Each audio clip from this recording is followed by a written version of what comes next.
Nick Prefontaine survived the unthinkable, a snowboarding accident at the age of 14, where he landed on his head with only a pair of thick goggles protecting his skull as he was flung down the mountain. In a coma for almost a month, even the doctors said the prognosis was grim. When he finally awoke, he had to learn to walk, talk, and even swallow again. How he survived and rebuilt his life one small step at a time is miraculous. What he did with his life after that is a testament to the power of the human spirit and what a person can do with the support of his family and the inner spirit and strength to overcome all the obstacles life puts on his path. Hello and welcome to At the Podium with me, Patrick Huey.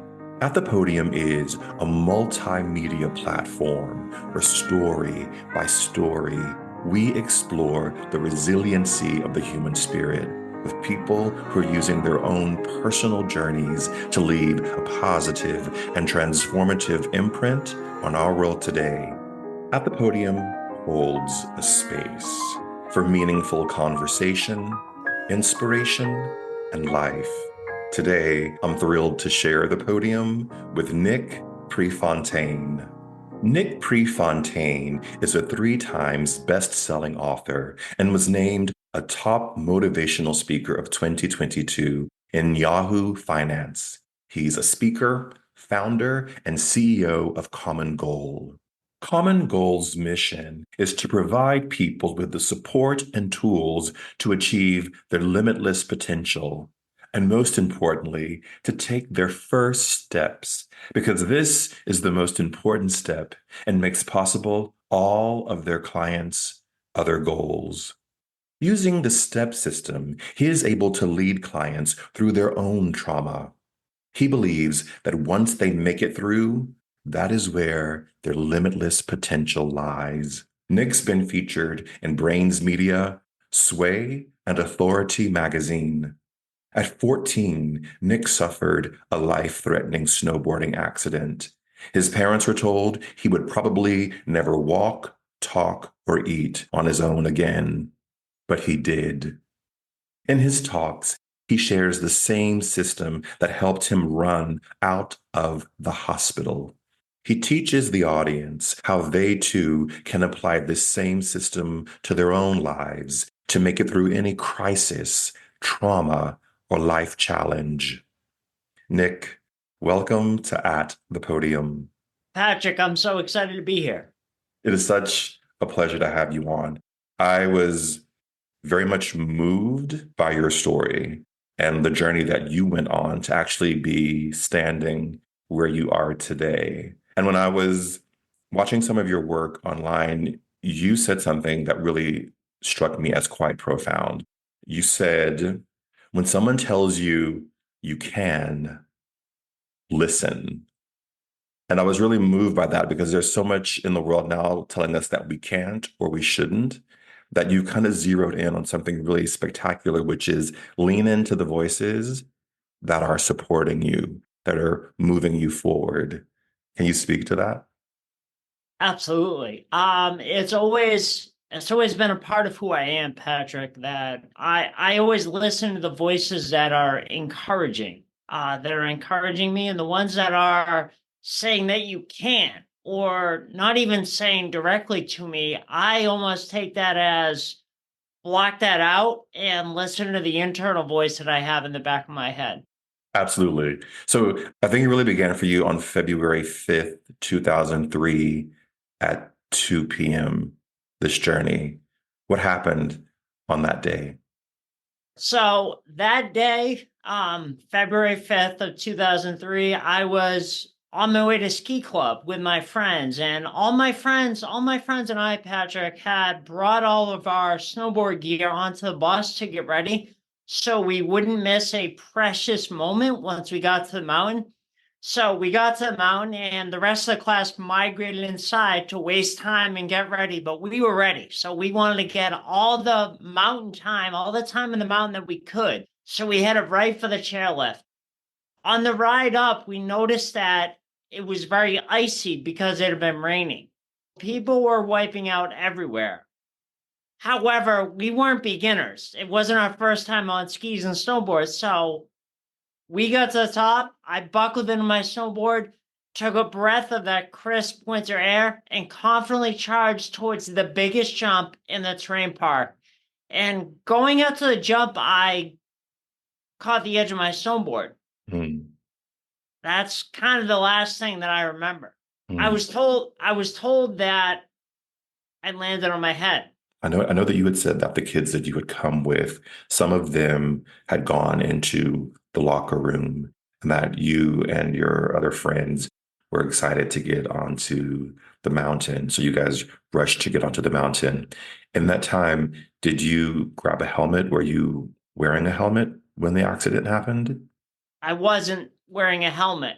The rest of it is whatever I pieced together memories from what had been told from people that were there that day. So I learned later that the only protection that my head had was the goggles that I was wearing. And I wore some pretty thick goggles with a lot of padding. That was the only protection that my head had. And I learned that with the initial impact, the goggles braced my fall, but then with each subsequent hit, as I continued to roll down the mountain, my goggles mysteriously moved to brace every impact. Mysteriously or not so mysteriously. I'm not sure what you or your listeners believe, but I believe everything happens for a reason. So I think that was the first thing that day that really that tipped the scales or started to tip the scales in my favor. The second thing, Hmm. um, because of the severity of my injuries, I needed to be intubated right on the spot, and I needed that to be able to breathe. They wanted to bring a helicopter to the mountain. They couldn't because it was too windy, so they sent in an ambulance. Out of all the paramedics in the whole county, there was only one who could intubate right on the spot, and I needed that to be able to breathe. Hmm. He was one of the paramedics that showed up to the mountain that day. The third thing, once I made it to the hospital, I was resting. I was obvious. I was out for the count. Maybe it's not so obvious. I always say obvious because it's my life. So I'm like, oh yeah, obviously I was out. But they said I would have been out from the impact alone for like 7 to 10 days because it was so severe, the impact. They were afraid that I would wake up and I would panic and I'd say, what happened? What am I doing here? Who are all you people? So what they did was they partially induced me into a coma. So you're in a coma. You can't talk. You can't advocate for yourself. You can't even tell them what's physically going on with you. Can you talk about what your mom did when she got to the hospital, when she began to talk with the doctors that completely changed the direction of your care while you were in the hospital? While I was resting in the intensive care unit, unable to communicate with anyone, the doctors came into my room. And in the beginning, from the start, when I got to the intensive care unit at the Memorial Hospital in Worcester, the prognosis wasn't more and more positive. If anything, it was more and more negative. So the doctors came into my room where I was resting in a coma and they went to share with my parents. Look, they started to talk. He's probably not. And my mom said, no, no, not in front of him Mm, right. because she understood the power of the mind and the power that even though I was out, I was still taking information. So with my dad, she made the doctors step outside my room. And once they were outside my room, they shared that, look, Nick suffered a traumatic brain injury. Um, we're not sure how long he's going to be out, how long he's going to be in this coma. And if and when he does come out, there's a good chance that he's probably not going to be able to walk, talk, or eat on his own again. Because none of that influenced me. I didn't know any of that. That was outside my room. What this allowed me to do, because I know the doctors and my family and everyone say I was in a coma for 3 weeks. However, I don't remember a month. So there's videos in the intensive care unit where I have my eyes open. I'm sitting in my bed. I have no recollection of that. So Hmm. because it was a partially induced coma, I was coming off of the medication. So a month, I can't remember. And that's by design, Right. probably, or from what I've been told, that you don't remember that. So a month after my accident, what this allowed me to do when they had the doctor step outside my room is it allowed me to treat it like any other situation. So a month later, month after my accident, I was at the rehab hospital in Boston. It allowed me to just as soon as I was aware of my surroundings and the work that was left in front of me, I just got up, treated it like any other situation. Hmm. So got up, did the best that I could, and I kept getting better every day. And there were long days for me. I would need help getting up because I Hmm. was I was in a wheelchair. So at first in the hospital bed, even to sit up in bed for 8 minutes at a time, I would need two or three nurses to help me sit up. And even then, after that, I would be thoroughly exhausted, Hmm. sweating like I had just ran a marathon. Then from there, I graduated to a fully supported wheelchair, and as I got my strength, a regular wheelchair, and then I was able to be able to walk again. However, there were long days for me. I would need my physical therapist to teach me how to shower again. Hmm. So, to like things that are that basic. Then I would start my sessions of physical, occupational, and speech therapy. And then after which, Patrick, we broke for lunch. It was at one of these lunches early on in my recovery that I was just looking over my situation and I just couldn't figure it out. And I Yeah. looked over at my mom who was with me. She was my support with me every day, going to every therapy and with me all the time. And I looked over at her and I said, am I ever going to be able to walk again? Hmm. Hmm. And she said, of course you are. That's what we're doing here. So you can get everything back and we can go home. What did it do for you when your mom said that to you, that she was able to just hold that space, that her love and her belief was big enough to support you through this really difficult process and to help you believe that you were actually going to run out of that hospital? You were going to make it. I think I point to this story, Patrick, because this was the only real time that I had any. It wasn't necessarily doubt. It was just I wasn't sure what was happening. I was confused. I'm not. So I asked my mom, and then once she gave me that answer, and like without hesitation, no, that's what we're doing. So you can get everything back when we go home.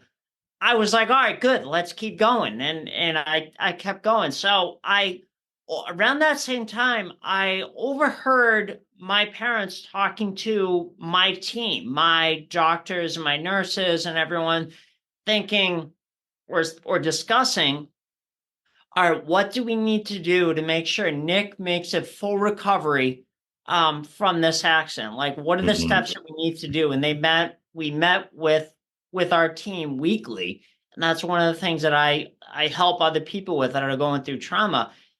And I heard in the back of my head, this was before I could talk. I still couldn't talk. However, Mhm. I heard in the back of my head, no, you're going to run out. So then running out of the hospital became our common goal.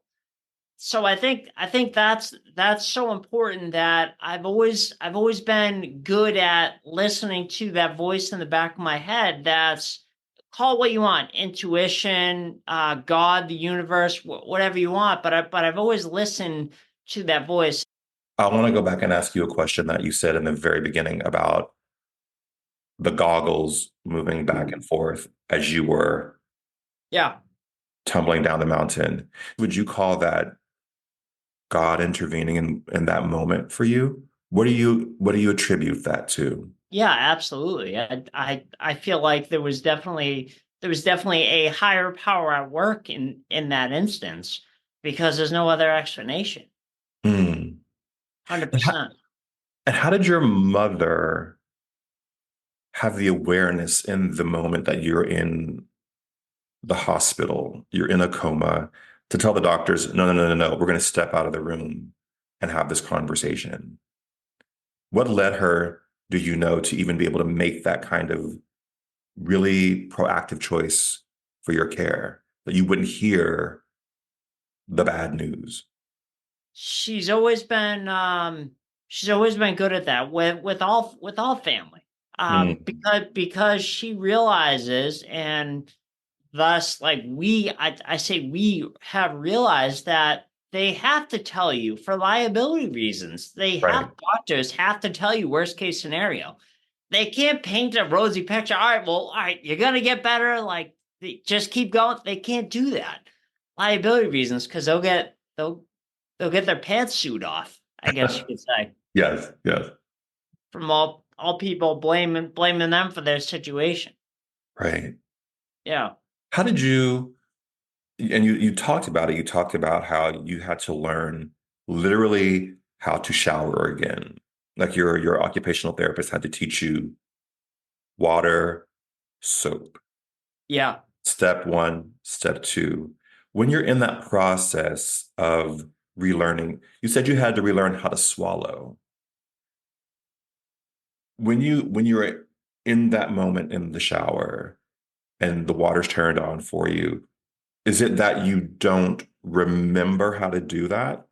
Or is it that you're literally relearning like a newborn baby, water, soap? Interesting the way you phrase that question. I literally, the slate was wiped clean. It was like it was a 14-year-old baby. Hmm. However, unlike a baby, it came back to me as I recovered very quickly. And I needed to be reminded that, okay, like, the water comes before the soap.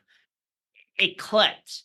Like, it did come back to me rather quickly. And that's why the time that I was from when I got in the accident to when I ran out of the hospital was less than 90 days. Uh, Wow. because it did come back to me quickly. However, I didn't know. I literally didn't know. So I had to be reminded of this. Like, Hmm. all these little things. Do you So you're 14 when this happened, so you're not like a toddler. You're like in your life. How did you mentally prepare yourself for the journey that lay ahead for those days of recovery? Because some people don't. Some people give up and beyond just recovering from trauma. When the road gets really hard, some people just hands off, they throw in the towel. And I wonder how you at 14 have the presence of mind to say, I'm going to run out of the hospital. There were a lot of things. That was a great question. There were a lot of things that were helping me. I never want to portray or paint the picture that it was all me, like no man Mhm. is an island. I had a lot of help and support because my parents, one of the things that they did, amongst many other things, to constantly surround me with positivity. I've already mentioned the first one, that they asked the doctors to step outside my room. Second thing is they had affirmations all around my room. Mm, Remember, I couldn't walk. I was paralyzed, so I couldn't walk. Um, so I couldn't leave my room and get away from these messages that were all around me. So it just, with every wall I looked, like, each step I take, each day, I'm getting stronger and stronger. And, like, everywhere I looked, it was an affirmation, like a version of that affirmation. So that was my support, and that was part of the acronym that I unknowingly used to not only make a full recovery, but run out of the hospital. That's the STEP system. STEP is an acronym. The first one is support, which we've already talked a bunch about. However, I'm only going to be covering like a 10,000 foot view of the STEP system because it's pretty detailed, with each letter having like a bunch of steps to it. Mm. T of the STEP system is trust. You have to trust that once you take your first step, your next step is always going to be available to you. Follow it. Yeah. This also comes back to trusting yourself. So trust that you have this calling. That remember that voice I mentioned. Oh, That yes. Yeah. So you have to trust that you have this calling and this voice inside of you for a reason. Follow it. Then that voice came back to me years later. That led me to what I'm doing today, which is working with individuals that are going through crisis, life challenge, or trauma, get through to the other side and to be able to thrive with the rest of their lives. That's the whole reason I'm doing what I'm doing today, because no matter how successful all throughout my life, I've always had this voice since my accident in the back of my head that's saying, yeah, Nick, that's great, but what you really have to be doing is helping people that are going through trauma, life challenge, or a crisis get through to the other side and thrive with the rest of their lives. So I've naturally done that. And now we made a business out of it, common Mm. goal. And that's what I'm doing to this day. So, E is energy. Um, you have to make sure you're maintaining your energy, because maintaining your energy allows your body to have its natural ability to heal itself. And we all have this natural ability within us, and medications can kind of get in the way of that. Hmm. And like within reason. So this is interesting. It always comes up a little bit differently, that there are two schools of thought out there. There are people that are all medicine and all natural, Right. and they they never want to mix. They never want to mix. However, the reason that I have made a full recovery and I continue to get better every day is you have to blend the two. Mm. You have to do both. If I was only relying on natural medicine after I got in a coma, after I got in my snowboarding accident, a traumatic brain injury, I'd be dead. However, once I was recovered, I needed the natural medicine to kind of purge my body of all the chemicals that were pumped into me to help keep me alive. Mm. And then P is persistence. Persistence, once you take your first step, keep getting up every day and taking your next step. Um, so that's just kind of a 10,000 foot view of the step system, but or in less than 60 days later, after coming to and starting my journey of having to learn how to walk, talk, and eat again, less than 60 days later, I did realize my goal and I ran out of the hospital. What was that day like for you when you ran out of the hospital? Oh, I'll never forget it. It was that day was amazing. I went with my physical therapist. It was always I had a goal for each, like I had a food goal, an eating goal, because I had to learn how to swallow again. So I had a food goal, and I don't know if anyone knows this, but when you drink like soda, it's there wasn't soda free flowing in the hospital, because the bubbles irritate your throat. So a goal of mine was a Coke and a grinder. That was my food goal. So on the day that I ran out, my mom and my physical therapist, we walked next door to the hospital, and I realized my goal. I had a turkey grinder and a Coke. And then from there, after I ran out of the hospital, so each area I had a goal. That that day was that day was amazing. However, it wasn't like the work was done. Right. I had to continue to go to outpatient therapy for another 6 months after that. Not as intense as when I was in the hospital, but I still had to go 5 days a week, physical, occupational, and speech therapy, along with being tutored all summer long, 5 days a week, in order to continue on to high school with the rest of my classmates. So Mm. I was able to walk with my eighth grade class for my graduation, but I had to get tutored all summer long to in order to continue on. So they were yeah, it was definitely interesting, and it's kind of surreal to me that only 18 months later what you know how, Patrick, when you're younger, time is compressed. Hmm. So it's like 6 months, 18 months, 24 months. That seems like a lifetime. Yeah. So it took a mentor, my mentor, Trisha, reflecting back to me. She said, wait a minute. So only 18 months after finishing your rehab, you got your start working in real estate. You are going into some rough areas of cities and knocking on pre-foreclosure doors. Um, so it was yeah, it was definitely interesting. Let me ask you, how did your experience and what you went through impact because you describe yourself as being in a vulnerable state, which you were. And I wonder how that impacts even now your compassion and empathy for other people going through whatever the trauma or challenge may be in their lives. Sure. So I treated it like, to me, it was no different. And this is what I've been told now several times, is that I think that, oh, well, I did what anyone would do, which is I just got up every day, did the work that was in front of me, and did the best I can. And however, people say to me that, no, Nick, that's not normal. Like, there was an option for you to give up and to stop and to just throw in the towel and say, all right, well, this kind of as good as it's going to get, and I just have to live with this. That thought never occurred to me.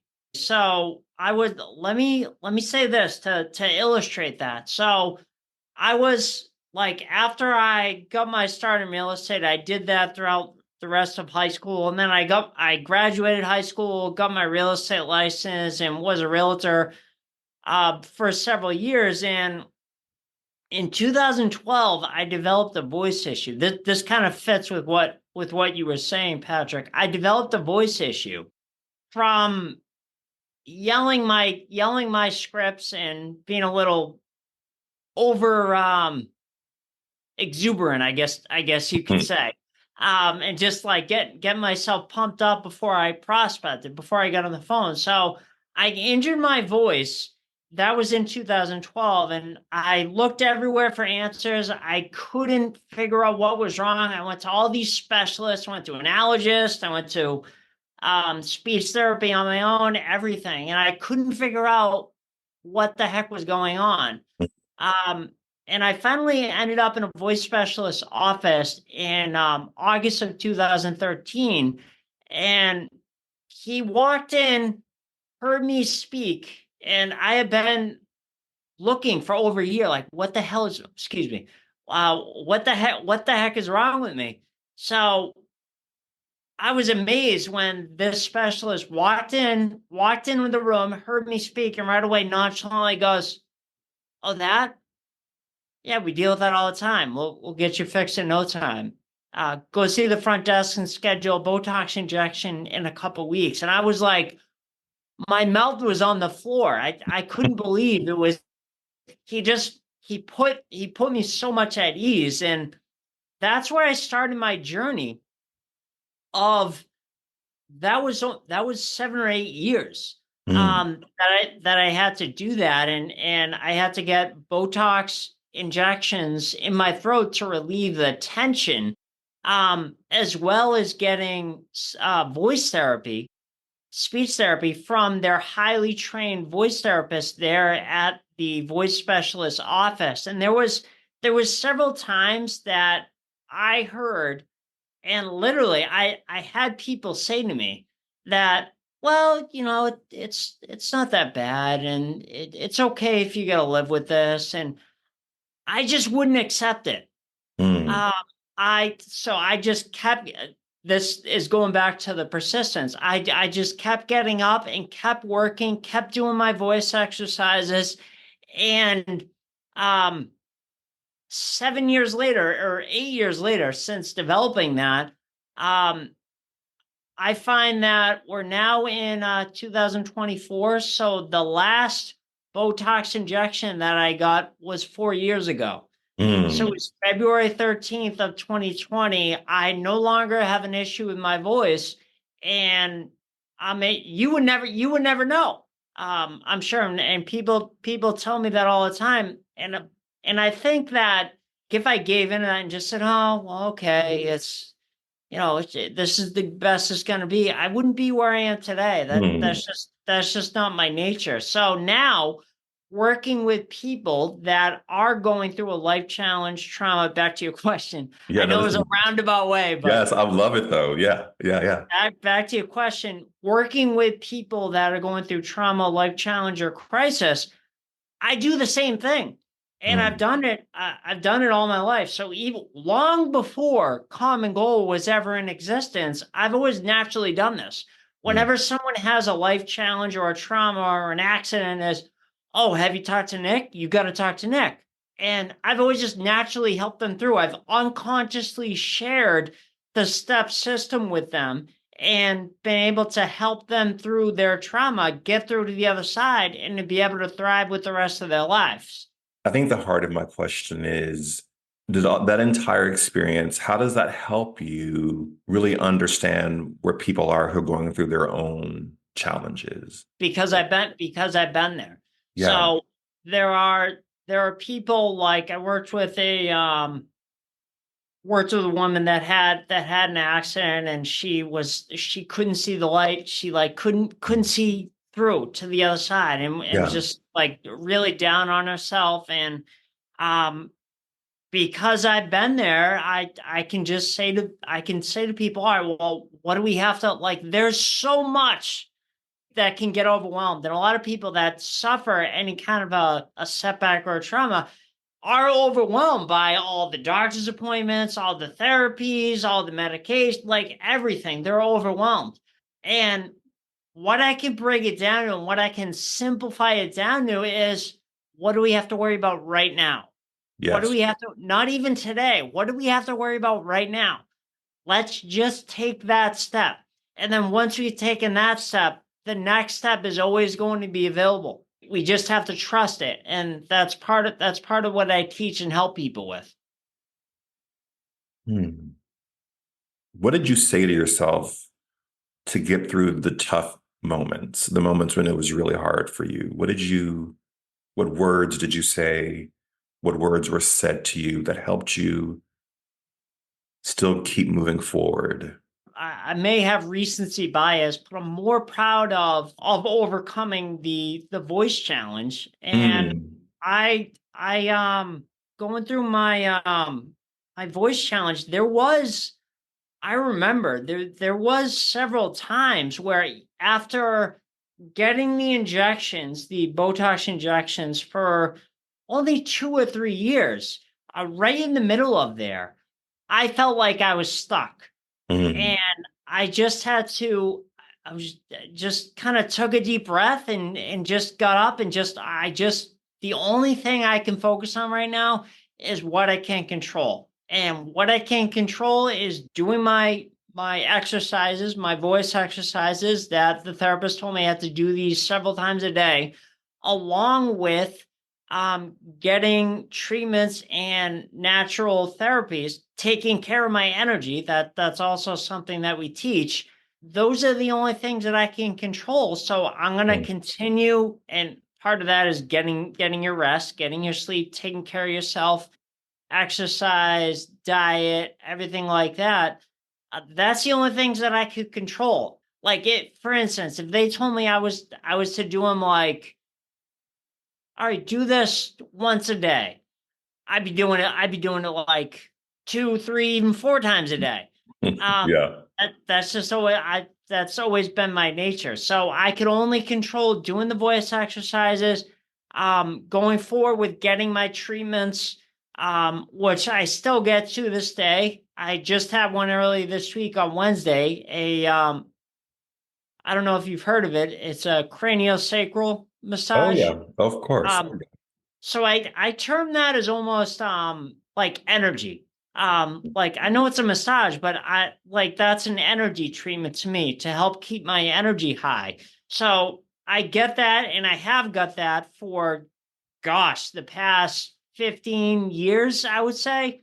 Every 5 weeks, I get that. And then in 3 weeks, now it's 2.5 weeks, I'll be getting a Tui Na, which is basically a Chinese massage. That's kind of what it means. And then after I have cupping, and so those are both things that I do once every 5 weeks, staggered to help keep my energy high. And that's one of the things that going through the voice challenge that I can control that. The only option you have is to focus on what you can control every day. What do you think in your life thus far has been your greatest leap of faith? The okay. So I touched on this earlier. Um, the thing, whatever I'm doing in real estate, business, sales, whatever I'm doing, no matter how successful I'm doing, is that voice in the back of my head. Yeah, but what you really have to be doing is helping others that are going through trauma get through to Mhm. the other side and thrive with the rest of their life. So I've done with our company, our real estate coaching and mentoring company. I've had the opportunity to do speaking at our live events dating back to 2017, 18, that time frame. So I've always had the opportunity to share my story. When I spoke at our event in September of 2019, I had someone approach me after, and she said, I'm not trying to steal you from your dad because that's what I do this with.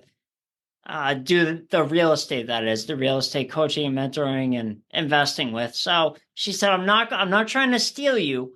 However, if you're ever looking to fine tune your message and your story so you're able to impact the most amount of people, help the most amount of people, give me a call and I can point you in the right direction. I always hung on to her card though, and in May of 2021, I reached out to her and said, okay, I'm ready. And she introduced me to my mentor, Trisha Brook. And Trisha was the one who helped me launch my company, Common Goal, develop the step system, and really get me and support me and get me to where I am today, sharing this message with you and all your listeners. So, talk about a leap of faith. So, my first conversation with her, she said to me, I shared with her what I wanted to do and what my goals were. I said, what do you like? Is that possible? What do you think I should do? She said, yes, absolutely. You should do my speaker salon, which is in I had to commute to New York City for 6 weeks in a row from Newport, Rhode Island, to be on stage at the Triad Theater with her. In the final week, we performed in front of influencers and event organizers and everything like that. Mhm. After getting her live feedback, um, she said that's 25,000. I said yes. I said yes, 100%. I wanna work with you, and it's everything. Basically, everything she's asked me has been a emphatic yes. The rest is history, I guess you could say, because she helped me launch my company and develop the step system, and I wouldn't have anything that I do on a day to day basis without that. So Mhm. that was the biggest leap of faith, I guess. Mhm. And you've seen a return on that investment. Absolutely. To this day, I'm speaking at brain injury associations all over the country at their annual conferences. And I have the pleasure of being able to do that because some of the people that approach me after giving my keynote, and depending on the state organization, whatever it is, it's either a 45 or a 60-minute keynote. where I'm able to teach a step system, some of what I've talked about today. I have some of the people that approach me, Patrick, and the stories and how much I've helped them, given them hope. It's just that that means the world to me. And Mm, all of it wouldn't have been possible without my introduction and my work with my mentor, Trisha. mm. In this season of the show, I'm exploring the idea of legacy and what we leave behind. And legacy can mean a lot of things for a lot of different people. But I wonder for you, what you think, what is your legacy? And are you actively doing that thing today? Yes, 100%. I feel that I am because remember that voice that I alluded to several times and I've talked about Yes. several times. So Yes. ever since that first call with Trisha in May of 2021, there has been no voice. Wow. What that is evidence of to me is that I'm doing exactly what I was meant to do and put on this earth to do, which is help lead others through their trauma, life challenge, or crisis through to the other side to the limitless potential and thrive with the rest of their lives. So I feel that I am doing what I was put on this earth to do. And I feel like that is my legacy. Mm. Nick, thank you so much for your time today. It's an incredible story. It's an incredible journey. And I think, most people don't get up. And you ran out of that hospital. You faced Well, your thank I certainly appreciate the conversation, Patrick. I really do. I know we've had this on the books for a little bit, and I'm really happy to be able to share this with your listeners. And if what we talked about, the step system, that was, like I said, only a 10,000 foot view. yeah. Yeah, only a little bit, only a 10,000 foot view. However, if any of your listeners are interested, they can go and download the STEP system for free today. And that's at my website, nickprefontaine.com/step. And that's going to teach them all about support, trust, energy, and persistence, and allow them to take their first step today. Thank you so much, Nick. And to those of you who are watching or listening, remember, we all have a voice, we all will overcome challenges, and we all will leave a legacy. Let's use our lives and our platforms wisely. Thanks, everyone. Bye.